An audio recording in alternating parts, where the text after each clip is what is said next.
TJ Newman, New York Times best-selling author, thank you for being here. My pleasure. Thank you for having me on. I am holding in my hands Worst Case Scenario. It is your third book. It came out this week. Give us the 30-second overview elevator pitch. A pilot has a widowmaker heart attack at 35,000 feet, resulting in the plane crashing into a nuclear power plant. But the story isn't about the plane crash, it's about what happens next and how a small rural community in Minnesota responds to prevent a crisis and save not only themselves, but the fate of the world.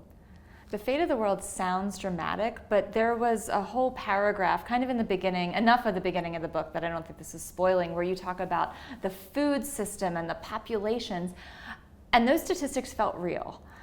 How much research, how many hours did you put into this? Those statistics are real. It's that the chapter that you're referring to is basically a briefing taking place with the President of the United States where they lay out the situation at hand. And it's funny, if you read my books, I write short chapters. Most of my chapters are like 3 to 6 pages long. That chapter is 13 pages long. And it flies by. But I took that much space to explain what we're looking at. What could go wrong if a power plant set in the center of the country at the top of the Mississippi River, if you look at the Mississippi River, it goes, top to bottom, practically Canada all the way to the Gulf of Mexico and out. What happens if radioactive material gets into that water supply? We're talking about the drinking water. We're talking about water for agricultural. Everything in that region would be entirely ruined for generations to come. People would have to leave. Now we're looking at a mass exodus to the east and the west of everybody who lives in that region. We're looking at a refugee crisis of Americans on American soil. It took 13 pages and all of these facts to just lay out, and they were just broad strokes of what happens if we ruin the land forever in the entire center of the country. That's terrifying. It is, but the book is about, okay, so how do we make sure that doesn't happen? At this point, we're looking, this is how bad it can get. Are we going to let it get there? And the book answers that question, but how do you feel now that it's out in the world, but there are still kind of these existential questions about what happens if this happens in real life? I think that's what's terrifying. How do you stop a plane from crashing? You can't. The premise of this book is entirely plausible. And that really scared me. And when I was looking at nuclear power plants, there's a lot more vulnerabilities than I think the average person knows, certainly more than I knew. When you think of a nuclear power plant, you think of the containment, you think of the core, you think of, that, which is a very fortified structure, which is, yes, probably able to withstand an incident like this. What I didn't know is that some of the most dangerous materials at a nuclear power plant are stored outside of containment.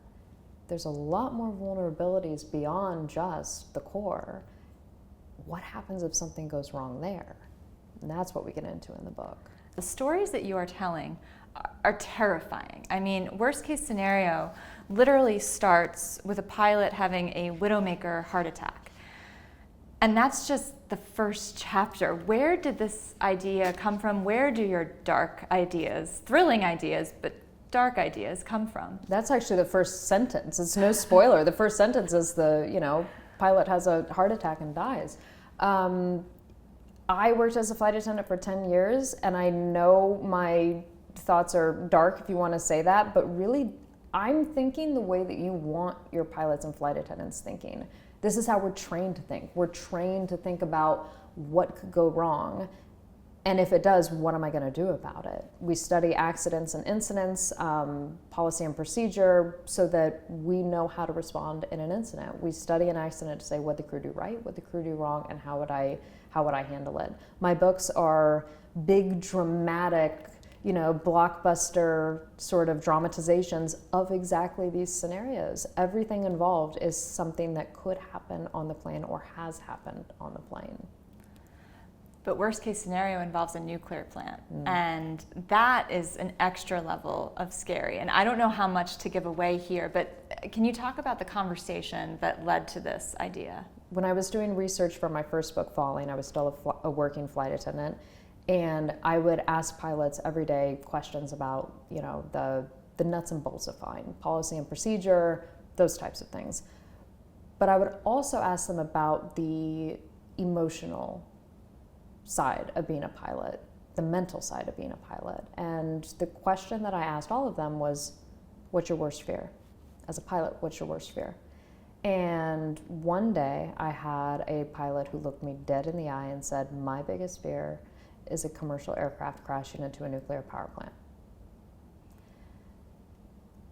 And I was taken aback, and I laughed because I thought he was joking. And I told him so. I said, come on, they've shown, we live in a post 9/11 world. They have shown that the facilities are fortified, that the structures are able to withstand some sort of attack like that. That's not a real fear. And he's listening to me just go on about, how I'm brushing him off and saying I'm not concerned. And he looks at me when I finish and says, and that's exactly what they want you to think. And it was like the hair on the back of my neck stood on edge. The way that he said it, I knew that there was something more there.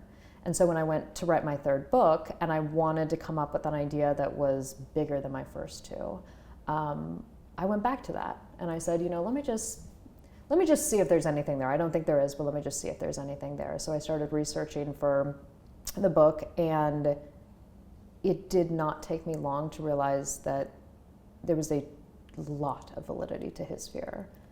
The research for this book terrified me to the point that I almost didn't write it because I wasn't sure that I wanted to live in the world that I now knew was possible for the time that it would take me to write the book. But you did write it. But I did. Why? The story was too good. There was too much there. And I think also seeing that fear, knowing what was possible in this world, I needed to, for myself, know how we would get out of it. No spoilers for the book, maybe we don't, no spoilers, but I needed to know the answers to those questions. What happens if a commercial airliner crashes into a nuclear power plant? There's a second plot line that's much more micro than the macro questions that arise from a commercial airliner crashing into a nuclear facility. Why was it important to show this small in some ways, but huge because it's taking place on a bridge, I think I can say this, rescue of one child?